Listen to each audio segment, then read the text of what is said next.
महाराष्ट्राच्या राजकारणात सध्या एक व्हिडिओ तुफान चर्चेत आलाय आणि या व्हिडिओमुळे साताऱ्याच्या राजकारणात नवा ट्विस्ट निर्माण झालाय।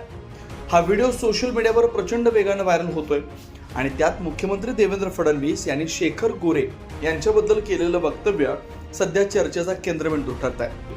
आणि मी शेखर गोरे यांना आश्वस्त केलेलं आहे की भविष्यामध्ये त्यांची पूर्ण काळजी महायुतीच्या माध्यमातून घेतली जाईल आणि त्यांना विधानमंडळात काम करता येईल अशा प्रकारची कारवाई देखील महायुतीच्या माध्यमातून, भारतीय जनता पक्षाच्या माध्यमातून आम्ही करू अशा प्रकारची ग्वाही देखील मी त्यांना दिली आहे। या एका वक्तव्यानंतर सातारा जिल्ह्यातील राजकीय समीकरणात झपाट्याने बदलताना दिसत आहे। यामागचं कारणही तितकंच महत्त्वाचं आहे। येत्या 12 मे रोजी विधान परिषदेतील 9 सदस्यांची मुदत संपते आणि जून महिन्यात होणाऱ्या निवडणुकीकडे आता सगळ्यांचं लक्ष लागलंय। या पार्श्वभूमीवर भाजपकडून विधान परिषदेसाठी संधी मिळवण्यासाठी अनेक इच्छुक नेते सक्रिय झाले। साताऱ्यातून सध्या 4 प्रमुख नावं चर्चेत आहेत: शेखर गोरे, विक्रम पावसकर, धैर्यशील कदम आणि सत्यजित पाटणकर। मात्र फडणवीस यांच्या या वक्तव्यानंतर राजकीय वर्तुळात शेखर गोरे यांचं पारडं जड झाल्याची चर्चा जोर धरू लागली।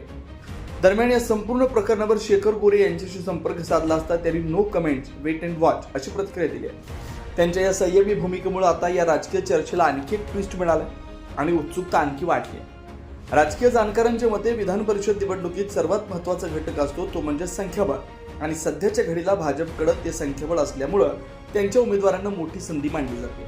म्हणजेच जर पक्षानं ग्रीन सिग्नल दिला तर शेखर गोरे यांची एंट्री विधान परिषदेत जवळपास निश्चित मांडली जाऊ शकते। पण राजकारणात शेवटच्या श्वासापर्यंत काहीही बदलू शकतं आणि अंतिम निर्णय पक्षश्रेष्ठींच्या हातात असतो। त्यामुळे आता सगळ्यांचं लक्ष लागलंय ते एकाच प्रश्नाकडे, खरंच शेखर गोरे यांना विधान परिषदेत संधी मिळणार का, की शेवटच्या क्षणी होणार मोठा राजकीय ट्विस्ट?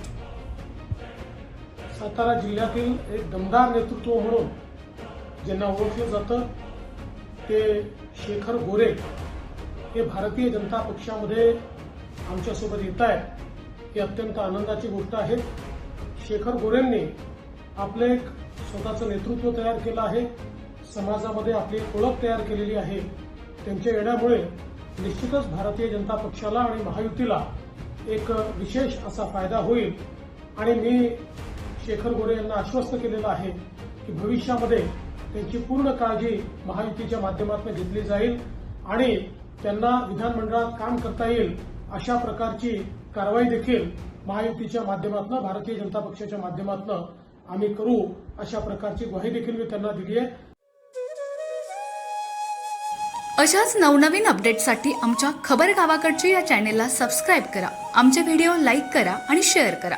धन्यवाद।